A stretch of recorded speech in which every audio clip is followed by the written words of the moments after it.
Muy buenas noches, gracias por acompañarnos. Estamos en Perspectivas, comenzamos semana 30 de octubre, estamos totalmente en vivo. Nuestras formas de comunicación aparecen en pantalla a través de Twitter, a través de WhatsApp. Estamos a su disposición por si nos quieres hacer comentarios, críticas, cualquier cosa que nos quieras mandar a través de las redes sociales o de WhatsApp, estamos a tus órdenes. Una semana importante, se acaba de nombrar, en este momento ya hay humo blanco para la designación de los 5 integrantes del Comité de Participación Social. Como usted sabe, este comité va a presidir el sistema estatal anticorrupción.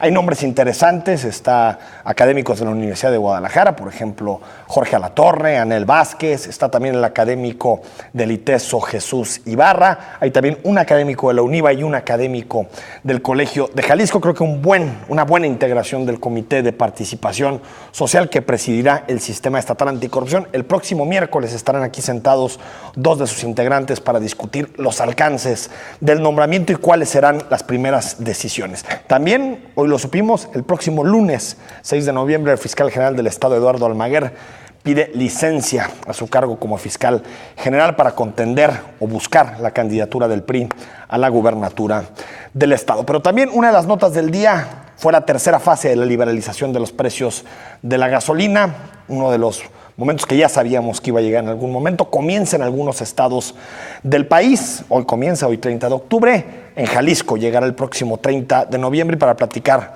sobre el tema saludamos a Pablo González, líder de los gasolineros. ¿Cómo estás, Pablo? Bien, Enrique, gracias por invitarme. Oye, gracias por acompañarnos. Platícanos un poquito qué significa esto de la liberalización de los precios. Durante toda la vida, desde 1938, con la expropiación, el gobierno de la República tenía la facultad de fijar los precios de los servicios públicos que otorgaba a través de la venta de gasolinas y diésel, llamados también petrolíferos, y esto terminó con la reforma constitucional. No fue tajante, hubo un periodo de flexibilización, que es este proceso de liberación de precios a condiciones del mercado, a lo que diga la Shell, la Mobil, Texaco, Pemex y los demás agentes económicos que están participando en esa venta de gasolinas. ¿Qué es lo que pasa con México? Se liberan estos estados que ya se comentó hoy, Baja California, Sinaloa, los del norte sobre todo, ¿no? Y Durango, sí. Y todo el centro del país, que son 20 estados, los más importantes, los que venden el 65% de las gasolinas del país, que está Jalisco, está Estado de México, está la Ciudad de México, Morelia, Zacatecas, Aguascalientes, Guanajuato, etcétera. Donde está el consumo, ¿no? El mayor consumo. 20 estados de la República. Y solo quedarían 3 estados para que el día 31 de diciembre se liberen, que son Quintana Roo, Campeche y Yucatán. Estamos hablando de un proceso en el que el precio de la gasolina lo va a fijar el mercado a cómo compro y a cómo vendo. Pero debemos entender el fenómeno que está pasando hasta ahorita. Primero, Enrique, establecer que el gasolinazo el 1 de enero se ha mantenido. Que la gasolina magna que costaba $13.98 con el precio de ahorita ha subido $2.51, que fue el gasolinazo. 16.50. Y en premium, $3.60 por cada litro. Y este precio que está variando en este periodo de enero, el 1 de enero, a la fecha, es realmente ridículo. Y te lo digo, el precio que había el 1 de enero en Guadalajara al precio de ahorita ha bajado 3 centavos a lo largo de 10 meses. Es decir, se ha mantenido casi igual. Se ha mantenido igual. Lo mismo, ha subido un centavo, baja 2, sube 3, baja 1, etcétera.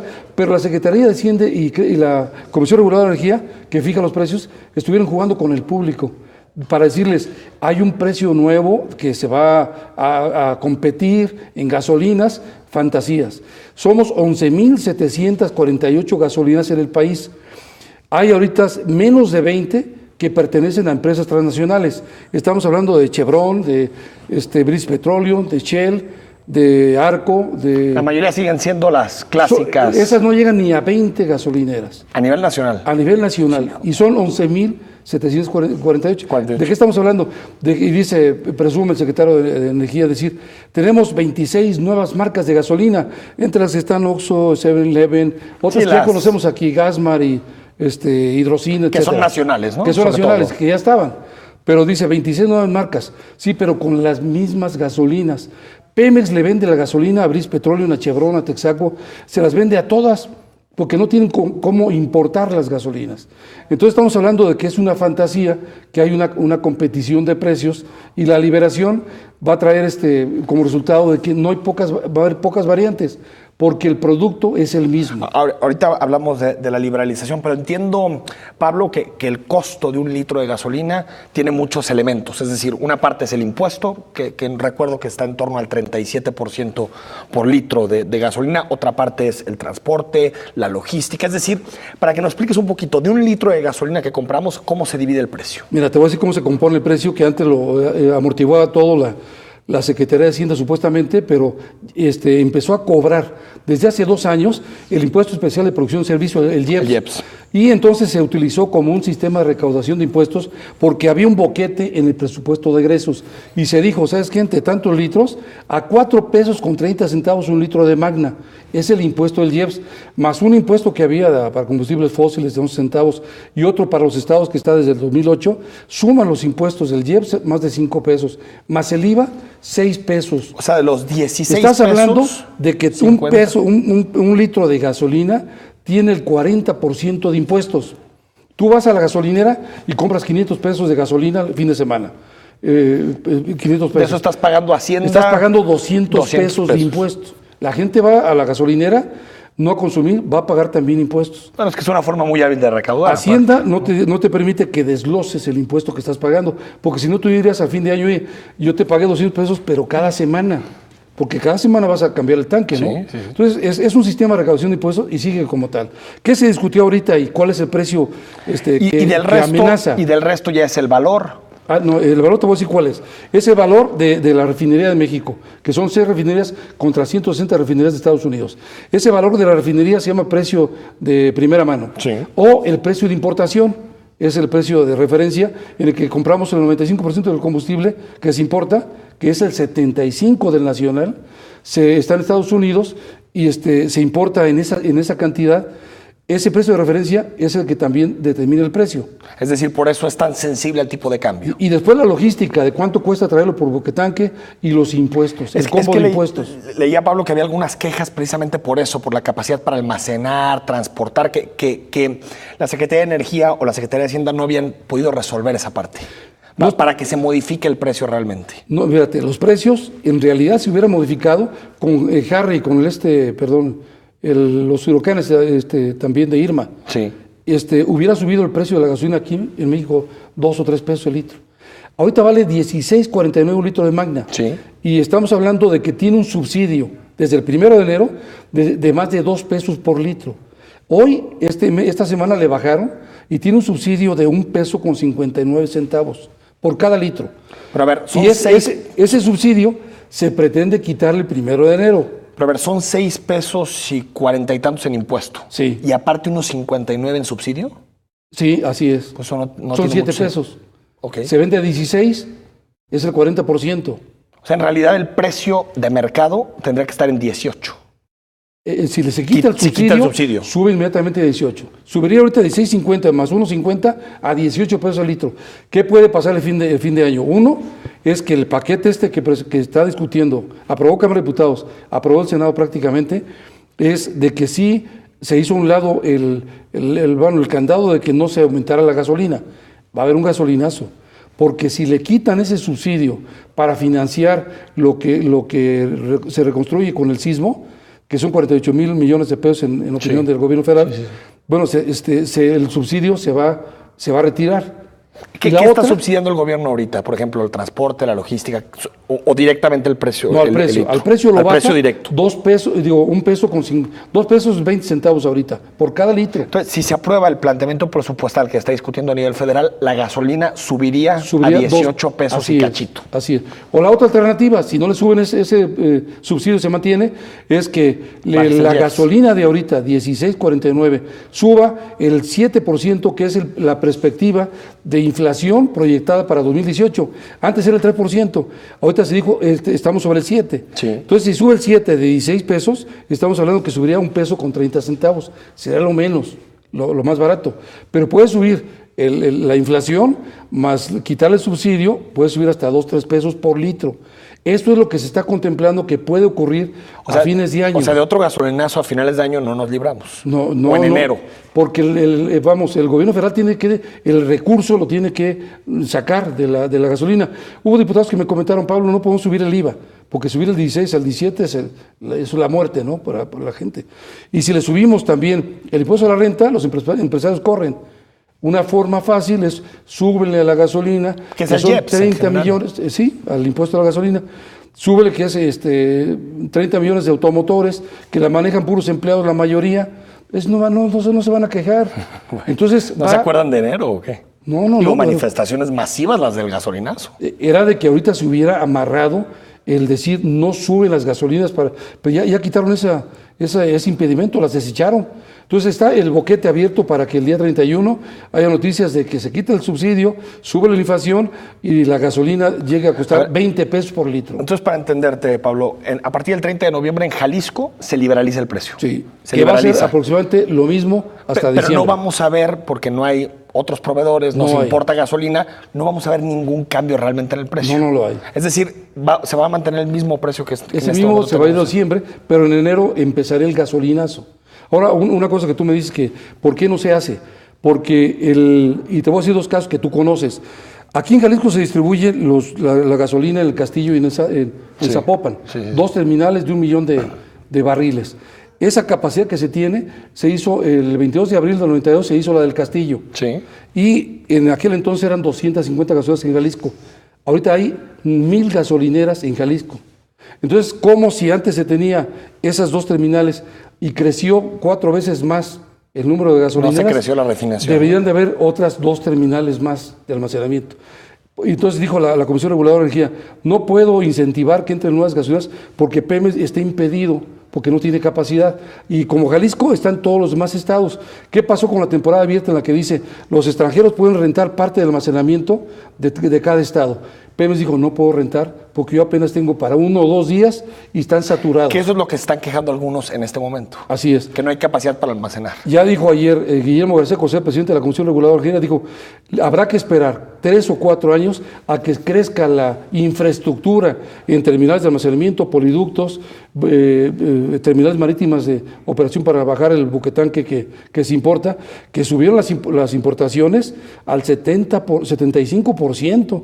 El 25% que fabricamos ahorita es porque de las 6 refinerías, Enrique, estamos hablando de que Cadereyta está parada. ¿Sí? Madero se paró desde agosto y se reanuda hasta enero. Está Salina Cruz parada por primero la quemazón y después por el sismo también. Está parada sin funcionamiento. Y la otra, Tula Hidalgo. Entonces, de 6 refinerías que tenemos, están trabajando 4. Se está importando casi el 100%. Ese es un impedimento, repito, para que en México la gente tenga un precio más barato. Finalmente te digo del precio. Sí. La diferencia, el por qué en México no puede bajar el precio. Por el impuesto especial de producción y servicio, por 6 o 7 pesos que le cargan por litro a cada impuesto, que no está ese en Guatemala. En Guatemala no hay IEPS y la gasolina se vende a 11 pesos el litro. En Nueva York se vende la gasolina a 11 pesos un litro porque no tienen IEPS. Allá el IEPS es de 80 centavos. En México es de 5 pesos y fracción. Esa es la diferencia. En Estados Unidos... Y que no producimos gasolina. Y en otros lugares, así es.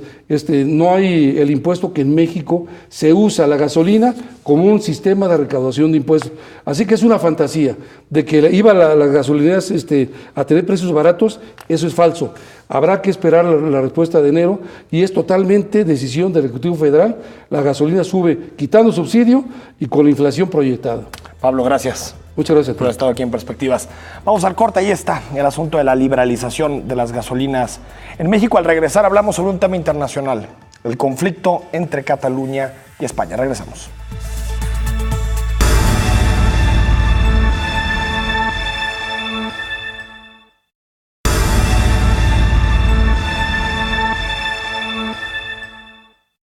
El Parlamento de Cataluña declaró este viernes una moción donde se establece como una república independiente de España, en una tensa votación que después sería declarada ilegal por el Tribunal Constitucional. La medida fue aprobada con 70 votos a favor, 10 en contra y 2 abstenciones. Momentos antes de la votación, mayoría de los legisladores de la oposición se retiraron de la Cámara a modo de protesta. Tras dicha votación, el presidente del gobierno español, Mariano Rajoy, pidió tranquilidad a los ciudadanos y dijo en su cuenta de Twitter que el Estado de Derecho restaurará la legalidad en Cataluña. Rajoy dijo que las medidas especiales son la única forma de resolver la crisis y que el Estado no está arrebatando libertades a los catalanes, sino que los está protegiendo. En la resolución que diera la presidenta del Parlamento catalán, Carme Forcadell, se declaró que asumieron el mandato del pueblo de Cataluña expresado en el referéndum de autodeterminación del 1 de octubre y declararon que Cataluña se convierta en un Estado independiente en forma de república. Estamos de vuelta en Perspectivas. Participa con nosotros, #Perspectivas, si nos quieres mandar un comentario, o a las cuentas institucionales @Canal 44 TV o a mi cuenta personal @EFTousaint. José María Muriá, ¿cómo estás? Para ser del país, bien. ¿Para ser del país está bien? Sí. ¿De qué país? De este país. De este país, muy bien. Yo no tengo otro, ¿eh? Bueno, eso sí es cierto. Ya aparte lo aclaraste en otro programa. Andrés Barba, ¿cómo te va? Un gusto, Académico de la Enrique. UNIVA. Muy buenas noches. Todo muy bien, gracias. Oye, José María, pues platícanos un poquito cómo viviste la jornada del viernes pasado, por supuesto a la distancia, declaración de independencia del Parlamento de Cataluña, luego la respuesta del Estado español decretando el artículo 155 de la Constitución y pues convocatoria de elecciones para el próximo 21 de diciembre. Pues mira, la primera parte la vi con gran gusto, júbilo, emoción. He de decirte que yo me empecé a manifestar públicamente como independentista o partidario de la independencia de Cataluña en el año de 1962. O sea, no eres como Artur Mas, eres un poquito más. No, el pobre de Mas, ese es un novato en el... No, y es cierto, Mas nunca fue independentista. No, él se volvió independentista en el año de 2012, cuando salieron a la calle 2 millones de independentistas, ¿no? Pero él nunca lo fue. No es el caso de Puigdemont. Él sí es, él lo ha dicho siempre. Yo hice mi declaración en un desplegado que firmé en el Occidental en 1962. O sea, todavía durante el franquismo. Sí, por supuesto. Entonces, a partir de ahí, bueno, he estado atento y no te digo que haya sido yo un militante muy activo, sino soy un simpatizante nada más, de manera que, bueno, pues yo alguna vez había pensado que yo no la vería la independencia y la vi, aunque sea por 3 o 4 días, porque sí, lo que vino después, pues no sabemos todavía cuáles van a ser los resultados. ¿Te esperabas esa respuesta de Mariano Rajoy? Porque creo que lo del artículo 155 estaba claro que en algún momento lo iba a poner sobre la mesa, pero eso de convocar elecciones en 60 días, bueno, parece que agarró a todo el mundo. Cuando empezaron a hablar del artículo 155, del cual evidentemente yo no tenía ninguna noticia, cuando empezaron a hablar de ese artículo, pues fui y busqué el artículo. Y el que no lo leyó fue Rajoy, porque él primero estuvo hablando de 60 días. Sí, ahí dice clarito que son, él estuvo hablando, de 6 meses, Al principio, sí. Al principio hablaba de elecciones a los 6 meses. No, ahí dice clarito 60 días, entonces, bueno. Pues y el Estatuto también de Autonomía de Cataluña. Sí, también. Sí, entonces, bueno, pues ahí está planteado. Ahora, lo que sí no esperaba en ningún momento del proceso es esta reacción tan... Puedo usar la palabra bestial. La que quieras. Muy bien. Bueno, yo creo que es una reacción, diría yo, acorde con el espíritu franquista que predomina en el gobierno español actual, ¿no? En el de Mariano Rajoy. En el de Mariano Rajoy, ¿no? Andrés Barba, ¿cómo has visto los acontecimientos? Bueno, interesantes para quienes analizamos el acontecer político internacional. Enrique, yo creo que es una clase de historia para el mediano o largo plazo, yo creo, de estos movimientos secesionistas, de la historia misma de España, ¿no? Y de su relación con la Unión Europea también. Lo que sí, y es lo que hemos venido comentando en colaboraciones recientes contigo mismo, Enrique, es que sí hay que tener presente que los movimientos de independencia no son cosas ligeras, no son acuerdos entre caballeros. O sea, siempre hay conflicto, pues. Siempre hay... es el divorcio político más extremo, la secesión. Sí. O sea, digamos que siempre hay conflictos, siempre hay diferencias. Hay guerras, obviamente, en muchos países, la gran mayoría, ¿no? El nuestro, por ejemplo, más de 10 años de conflicto bélico. Sí. Entonces son más bien excepciones los países que se escinden, digamos, de su territorio original por medios pacíficos, por una declaración muy elegante, y eso es todo, ¿no? Estaba pensando yo en estos días, el caso que se me ocurría era el de Brasil, ¿no? Sí. En el siglo XIX, que no se tiró ni una bala, vaya, no hubo ni siquiera una bofetada de nadie contra nadie. Fue la cosa más elegante del mundo, y a lo mejor por eso los brasileños son tan alegres siempre, ¿verdad? Porque nunca vivieron ningún conflicto y el rey de Portugal como los nuestros, a vivir, ¿no?, a Brasil, ¿no? Además, con esa especificidad, ¿no? Y eso me lleva también a pensar otra cuestión. En el caso brasileño, como tal vez también ahora en el caso catalán, y en seguramente muchos otros, como el mexicano, son las élites, digamos, las que lideran los procesos de independencia, las que tratan de convencer con argumentos a la sociedad en general de cuáles son las conveniencias de escindirse o de separarse o de divorciarse, como lo mencionas tú, del país, digamos, de origen, ¿no? O el Estado, mejor dicho. Ahora, antes de entrar, digamos, a la calificación de cada parte, yo creo que sí hay que tener presente cuáles son la posición que guarda cada una de las partes, ¿no? Sí. Porque ponernos del lado, digamos, del gobierno central sin considerar la postura o la posición que tiene el señor Puigdemont o el que tuvo en algún momento hace unos días, sin considerar las problemáticas internas que él tendría, y a la inversa lo mismo, pues es, digamos, alejarnos un poco de la objetividad. Yo creo que aquí había razones importantes de las dos partes para proceder como procedieron.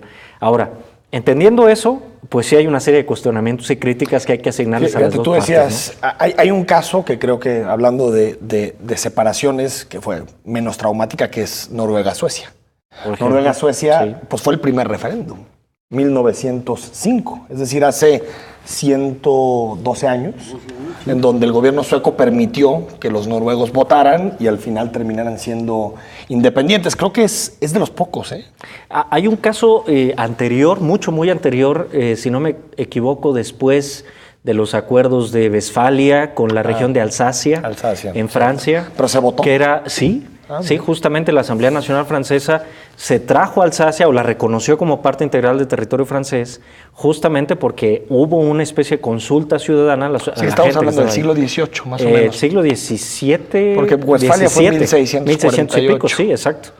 Siglo XVII. Si no me equivoco, es el primero que yo recuerdo, por lo menos en Occidente. Es un caso de traslado de un territorio. Ese fue más bien como anexión a Francia. Pero digamos que podría ser como el de Chiapas, que estaba en Guatemala y se pasó también para Texas, por ejemplo, ¿no? Sí, de consultarle a la gente, bueno, me refiero Texas, yo, ¿no? De consultarle a la gente para decidir el destino de un territorio. Que fuera democrático, bueno, dentro de lo que se podía en el siglo XVII. Exacto, sí, así es. Ahora, José María, mucha gente se pregunta, en el caso del Parlamento de Cataluña y su declaración del viernes pasado, ¿tenía algún sentido hacerla? Es decir, si no había una comunidad internacional que reconociera la independencia, si se sabía que era muy difícil de ejecutar en la práctica, ¿tenía algún sentido simbólico, político hacer esa declaración? Yo creo que sí, tenía un gran sentido simbólico, un gran sentido político, pero yo creo que lo que hay que tener presente, Enrique, es que en el fondo es la cerrazón del gobierno español lo que llevó a eso, ¿no? El otro día te hice llegar un pequeño video que habla de todas las cosas que se hicieron, que se trataron de hacer en Cataluña, medidas de la más diversa índole, interesantes y útiles, que fueron vetadas sistemáticamente por ese famoso Tribunal Constitucional, que por cierto parece que es el Poder Judicial Europeo, que depende más del Poder Ejecutivo. Eso salió también el otro día por ahí, ¿no? O sea, finalmente el gobierno español está asimilándose cada vez más a una dictadura, porque hemos de reconocer que muchas de estas cosas que se declararon ilegales, se declararon ilegales porque este Tribunal Constitucional, hecho a modo del gobierno español, del Poder Ejecutivo, vamos a decirlo así, lo declaró de esta manera. Porque no, por ejemplo, el famoso referéndum, no es ilegal, no era ilegal según la Constitución. Estos señores lo acomodaron y lo declararon ilegal. Y hay una enorme cantidad de decisiones, desde el famoso estatuto de que como dijo aquel fulano haciendo gala de su prepotencia, nos hemos cepillado el estatuto. Que fue en ese momento Alfonso Guerra, ¿no? Que exactamente. Era diputado y formaba parte del gobierno de Zapatero. Así sucesivamente. Sí. Es una constante negación y una cerrazón a los planteamientos de una sociedad que estaba evolucionando, estaba reclamando mayor autonomía. Hay una diferencia de criterios respecto de la Constitución. La mayor parte de los que votaron, en el caso de Cataluña fue muy claro, votaron a favor de la Constitución. Sí, una Constitución hecha, hay que decirlo con todas sus letras, a la sombra de los fusiles de Franco todavía. Bueno, el 81 lo dejó claro, ¿no? Bueno, el 23F, ¿no? El 23F de 81 lo dejó muy claro.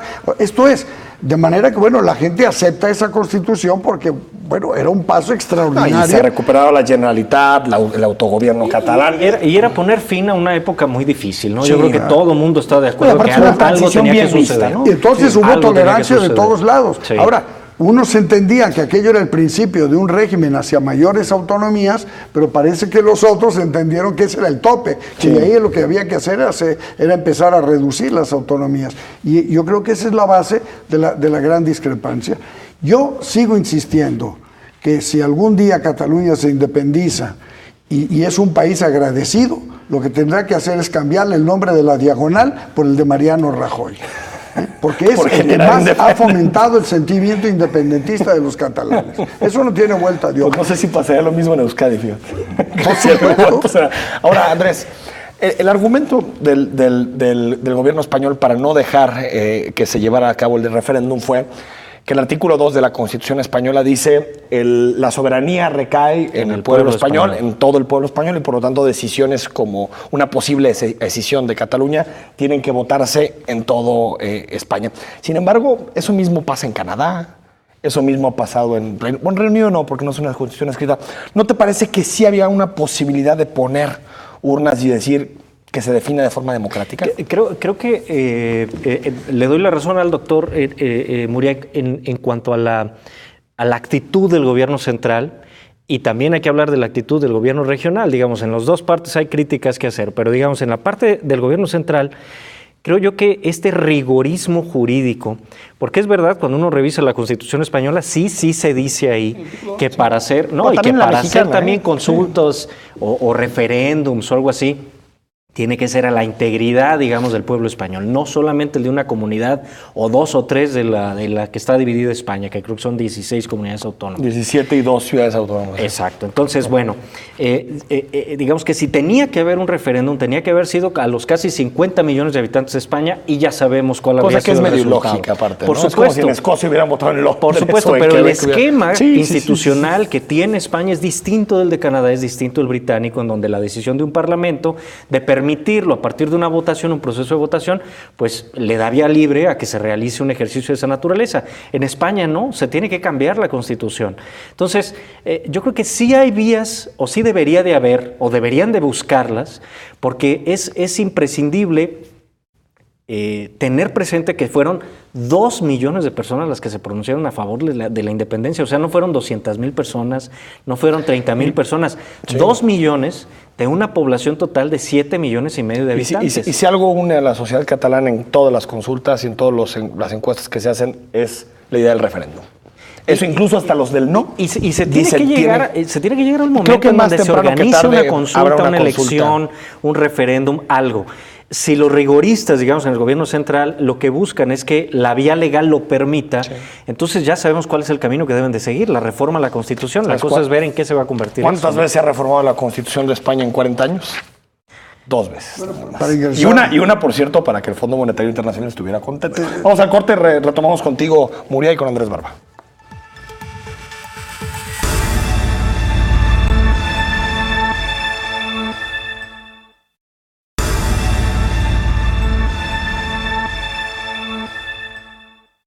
Luego de haberse llevado a cabo las elecciones en Cataluña, el presidente español Mariano Rajoy tomó la decisión de disolver el Parlamento catalán, confirmando la destitución del presidente autonómico Carles Puigdemont, y anunció la convocatoria de elecciones anticipadas en esta comunidad para el próximo 21 de diciembre. Tras el Consejo de Ministros extraordinario que aprobó la puesta en marcha de las primeras medidas a aplicar en Cataluña al amparo del artículo 155 de la Constitución, Rajoy justificó esta decisión al considerar que es urgente devolver la voz a los ciudadanos catalanes para que decidan su futuro. El mandatario declaró que son las urnas las de verdad, las que tienen que establecer los controles y garantías y las que pueden sentar las bases de la necesaria recuperación de la convivencia entre catalanes. El presidente español defendió la convocatoria de elecciones libres, limpias y legales, que puedan restaurar la democracia en la comunidad autónoma. Estamos de regreso en Perspectivas, #Perspectivas. Si quieres opinar, tenemos comentarios del auditorio. Osvaldo Gutiérrez, a quien le mando un saludo, dice: Cataluña ya tiene la independencia cultural, su identidad local y es superior a la nacional. Pues yo no sé si independencia cultural. Digo, la independencia al final tiene que ver con las instituciones políticas. Tiene una muy fuerte personalidad cultural. No, claro, pero alguna, ¿no? Creo que incluso en eso, José María Muriá, ha habido ciertos retrocesos en términos de lo que alguna vez ganó Cataluña, es decir, en el sentido de, por ejemplo, algunos referencias del Tribunal Constitucional, es decir, tampoco es una autonomía totalmente ganada. No, y además hay una serie de presiones para que haya retrocesos. Acuérdate que aquella famosa ley del ministro, aquellos le llaman Wert, nosotros le llamaríamos Wert o Wert, más bien. Para españolizar a los catalanes, ¿no? ¿A quién se le ocurre, después de una manifestación de 1,5 millones de catalanes con banderas esteladas, las independentistas, enarbolándolas por todas partes, y al tipo no se le ocurre otra cosa que decir, vamos a hacer un decreto para españolizar a Cataluña? Insisto, es que se la han ido provocando sistemáticamente. A ver, si tú tuvieras que decir un factor, ahorita le pregunto también a Andrés, por el que ha crecido el independentismo en Cataluña en los últimos 10 años, ¿cuál sería ese factor? La constante negativa del gobierno español. La negativa a acceder la negativa sistemática del gobierno español, sí. A mejorar autogobierno. Mucho autogobierno, esta cuestión de protección a la gente desvalida y todo eso, ha sido sistemático. Y cuando de repente adquieren una gran fortaleza cultural, entonces empezar a cegar en los... Mira, cuando en el año 2000, aquí sucedió en Guadalajara, cuando en el año 2000 la Feria del Libro de Guadalajara tuvo a España como invitado de honor, al terminar la feria, la directora de la feria le dice en broma y afectuosamente a la delegación española: bueno, luego vamos a ver si podemos que sea Cataluña el país invitado de honor, o la cultura invitada de honor. La respuesta automática fue cualquiera menos Cataluña. Lo recurrió al Tribunal Constitucional. Ahora, hay un peligro ahora. Dicen que el Tribunal Constitucional y Rajoy ha ordenado la detención del presidente del Club de Fútbol Girona. Sí, por ganarle al Madrid. Al Real Madrid. Sí, que le van a aplicar el 155, escuché. Andrés, ¿por qué crees el independentismo desde tu punto de vista? Yo creo que por supuesto, tiene antecedentes históricos muy claros para todo el mundo, ¿no? Pero yo creo que hay elementos coyunturales de los últimos años que también nos podrían explicar por qué se ha exacerbado este sentimiento nacionalista en Cataluña. Lo primero que hay que pensar es la crisis económica. Yo creo que el nacionalismo que ha estado en efervescencia tanto en Europa como en los Estados Unidos, no hay que verlo nada más tan lejos, sí.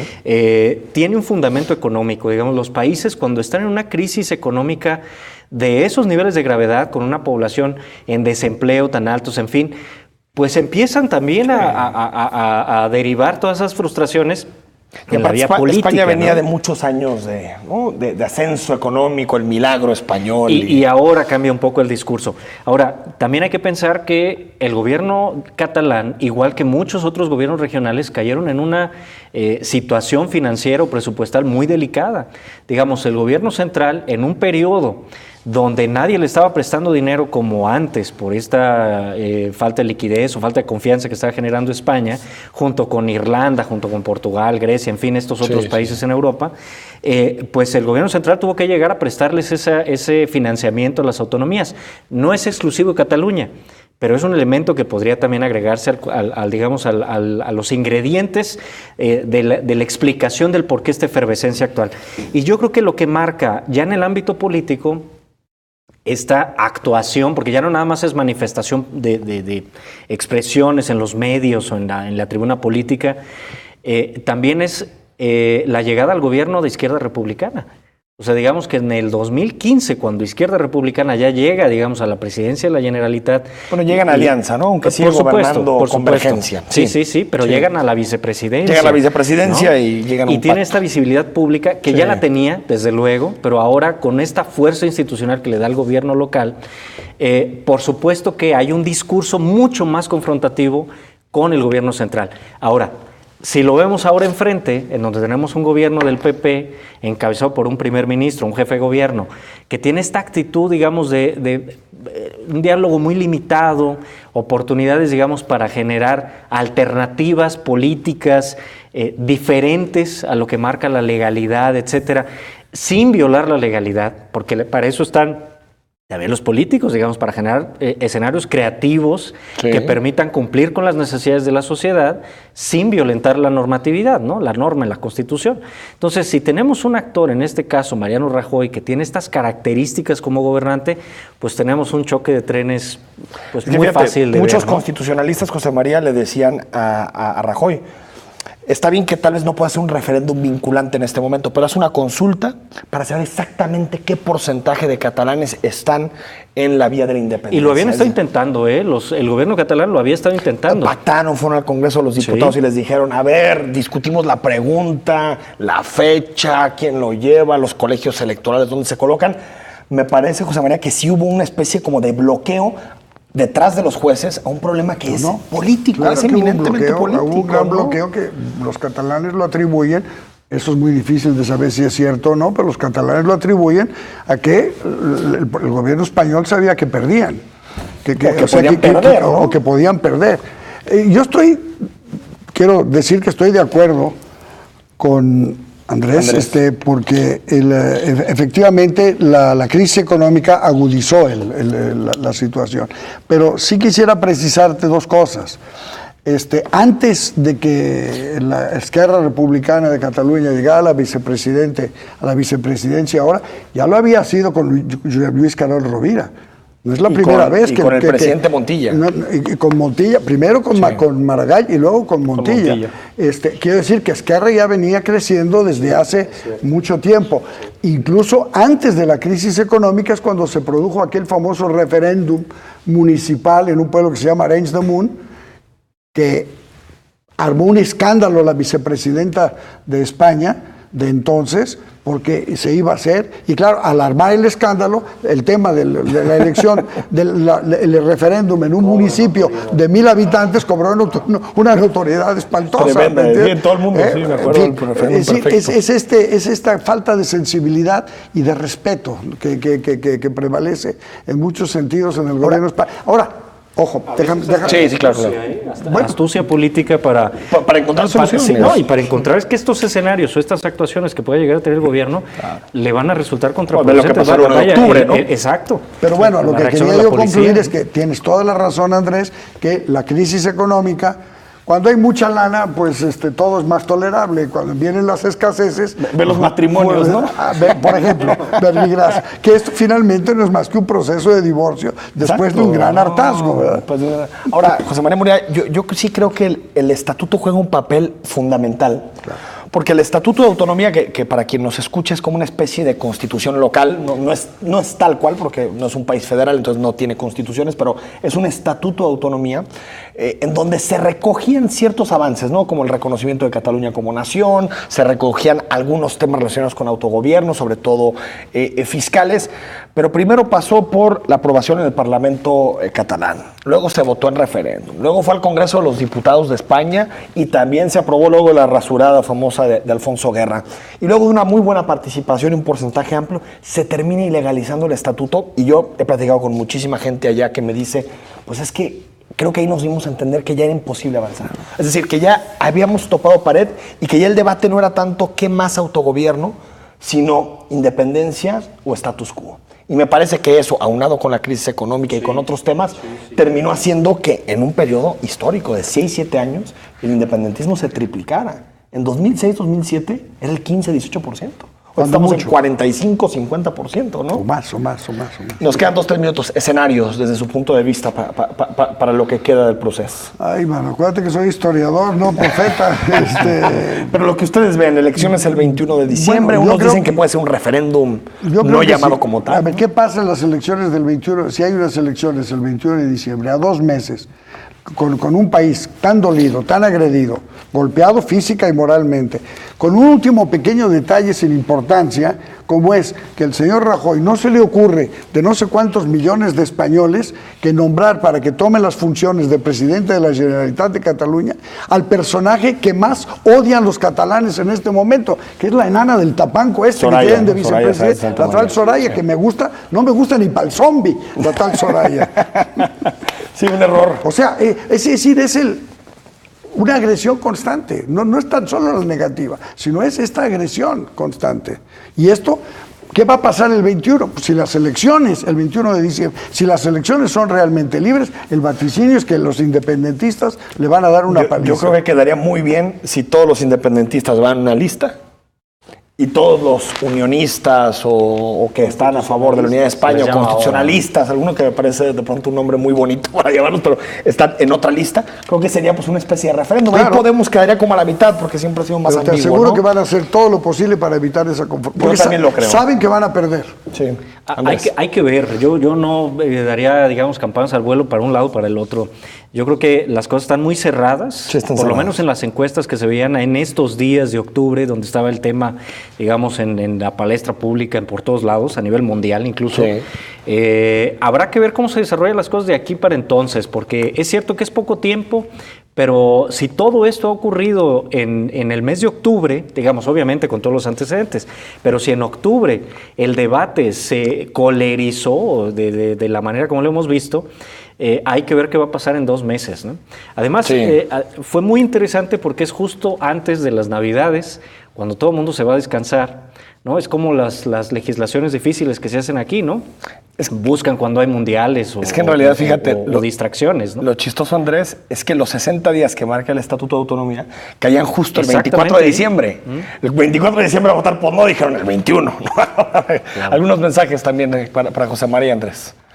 Nos dice Alejandro Gómez, ¿la República hubiera aceptado la independencia de Cataluña? Bueno, esto sí es más para historiador contrafactual. ¿La República Española? La República Española, No. sí, me imagino que la Segunda República. No, Bueno, no. es que pasó con Pines, ¿no? No lo hubiera aceptado, No lo de hubiera ninguna aceptado. manera.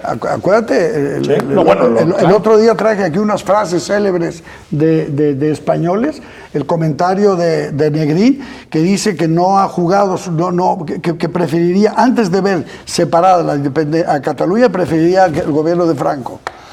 Así dijo Negrín, eso lo que dice fue Juan el Negrín, presidente del presidente exilio. del gobierno. Y Manuel Azaña era aquel que decía que cada 50 años había que bombardear Barcelona. Sí, que queda claro que no es la Mira, respuesta. una ventaja que le llevaba yo a los catalanes cuando hace muchos años hablaban de sus relaciones con España, una gran ventaja que les llevaba es que este servidor percibió la inquina contra Cataluña de aquellos refugiados españoles, republicanos, socialistas, liberal y todo eso en su relación con los catalanes en el exilio. En México. En México. Esa experiencia es la que a mí me permitió vaticinar que las relaciones con España nunca podrán ser buenas. Un comentario más de Osvaldo. La crisis de la monarquía española, factor que impulsa la independencia, catalanes quieren república. Ese es otro, ¿no? Clivaje. Yo creo que eso es el gran miedo que tiene el gobierno actual, o uno de los grandes miedos que tiene el gobierno actual de Mariano Rajoy, de abrir el debate para la reforma a la Constitución, porque entre otras cosas, lo que se puede llegar a debatir, o lo que seguramente se va a empezar a debatir, o se va a pedir que se debata, es Monarquía, la transformación república, ¿no? del sistema Andrés. político, Y ¿no? hay unas encuestas por ahí, ¿no, Andrés? El deseo de la monarquía sale muy mal parada, ¿no? Es que ha jugado un papel, creo, muy difícil de defender. Andrés, gracias. José María, gracias. Un gusto, por estar aquí. gracias a ti. Al regreso hablamos sobre una posible nueva legislación para que te incluyan 2 horas cada que vas a un centro comercial en el estacionamiento. Regresamos.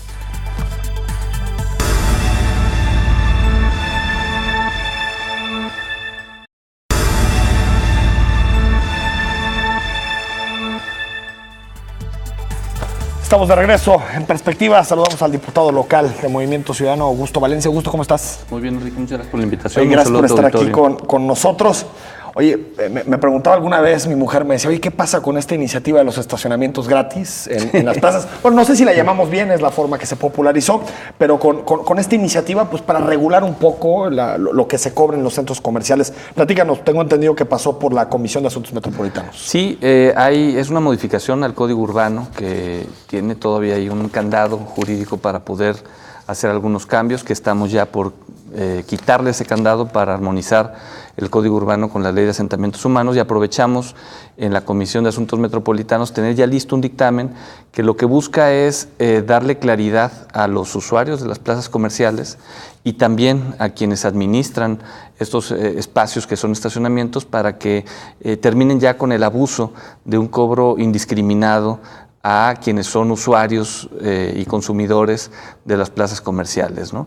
Estamos proponiendo que en las 2 primeras horas, si una persona va a consumir a la plaza comercial, tenga 2 horas gratis de estacionamiento con un consumo mínimo propuesto en la reforma de 200 pesos, que podría modificarse, 2 horas, 200 pesos, que podría modificarse con la reglamentación municipal.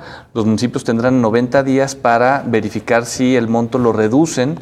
En algunos lugares probablemente sea un menor consumo, dependiendo de las características del centro comercial. El tope son los 200 pesos. Y esperemos, pues ya que se destrabe el tema, poderlo discutir. Pero entonces, en por el ejemplo, pleno. dices 200 pesos. Si yo voy al súper, a una plaza comercial, y adentro de la plaza comercial está el súper, y hago un 400, 500 pesos para hacer Son la 2 despensa, horas. eso no voy a pagar aparte estacionamiento. No, son 2 horas que están incluidas en los consumos de por lo menos 200 pesos o menos, dependiendo de la reglamentación municipal. Lo que hemos visto es que son poquitas empresas las que tienen la administración o la automatización de las plazas, de los estacionamientos en plazas comerciales, y tienen utilidades. 2 o 3, ¿no? Sí, más o menos 2 o 3. Hay una muy reconocida, ¿no? Una que muy está casi fuerte, en no, todos son lados. 2 muy fuertes en el país, 2. porque tienen presencia dominante en el ¿Qué país. es Pare y qué otra? Es otra que ahorita no recuerdo, Easy o Six, o no sé cómo es el nombre, tienen las máquinas inclusive, pero hay 2 operadoras que concentran el poder en el país, diríamos entre 2 o 3, ¿no? Ahí tienen ahí un cambio en algunas actas constitutivas y demás, que lo que buscamos es que paren de hacer un negocio millonario. Según información del propio periódico y financiero, que hizo una revisión de cómo iban estas empresas, pues tienen utilidades del 80% del manejo de las plazas comerciales, cuando por ley alguien que construye un centro comercial está obligado a disponer un espacio de cajón de estacionamiento para que los clientes acudan a ese lugar. Como hace una papelería o como hace Pues cualquier tiendita, ¿no? El tiene al Oxxo, el menos 2 o Super 3 7, cajones, tiene ahí ¿no? espacio para que la gente llegue y se estacione, un espacio para personas con discapacidad. Nosotros estamos proponiendo en una propuesta, en una modificación alterna que estamos haciendo, que existan ciclopuertos que también tengan las paradas de autobús y de transporte público o de taxis que permitan llegar y salir del centro comercial, pero no es una propuesta que promueve el uso de automóvil. Ahorita hay varios activistas que se han desatado diciendo que vamos a provocar que se colapse la ciudad. No, lo que queremos es regular este desorden que hay, este abuso. Y tal vez no van a estos centros comerciales. La realidad es que estos centros comerciales a estos precios y con este abuso están colapsados. No, mira. O sea, llegas un sábado en la tarde, un domingo en la tarde, es imposible, incluso estacionarte. Hacer un análisis de cómo resolver los problemas de tanto auto, pues habría que revisar primero por qué el Estado mexicano tiene una intención tan determinada para traer inversión de armadoras de autos. Claro. De la Ciudadela aquí al programa, conté por lo menos 15 agencias de automóviles que venden autos. Venden autos, no venden bicicletas ni tampoco venden carros eléctricos, venden automóviles y la gente compra automóviles. En la medida que nuestra economía se sostenga en el tema de la venta de autos, pues es muy difícil desincorporar automóviles de la ciudad. Ahora, los gobiernos están haciendo lo propio, están quitándole espacio a los automóviles a través de ciclovías, el transporte público se tendrá que modernizar, pero no podemos permitir que los estacionamientos sean todavía motivo para abusar del consumidor en los centros comerciales. Ahora, estamos hablando de estas 2 horas, consumo mínimo 200 pesos, puede haber allí algún cambio en algunos municipios, de acuerdo aparte a su realidad, no es lo mismo Tlaquepaque que Zapopan, ni Guadalajara que Tonalá. Ahora, En el caso del cobro, porque también hay mucha diversidad, hay algunos centros comerciales que te cobran 5 pesos la hora, hay otros, como por ejemplo Andares, que cobra 17 pesos la hora. ¿La iniciativa pretende poner algunos máximos en los costos? Vamos a desdoblarla en regular el tema de los precios, ¿no? Es una función mucho más municipal. Mucho más municipal. Está, los gobiernos municipales que tienen estructuras sólidas en materia de estacionamientos, pues son poquitos, ¿no? Y están en la zona metropolitana. Y el fenómeno se está dando en todo el estado. Cualquiera que hace un centro comercial cierra el lugar de estacionamiento y empieza a cobrar. ¿No? Son dos negocios. Ahora, las tarifas de cuánto es lo que se debe de cobrar y cuánto de ese cobro tiene que ser un impuesto por el uso del auto es algo que estamos también visualizando tal regular. vez algunos topes. Un tabulador con topes. Tabulador. El problema es que hay una serie de medidas jurídicas que estos despachos o grupos de empresarios que tienen despachos de abogados muy poderosos han logrado paralizar o suspender que la reglamentación los afecte.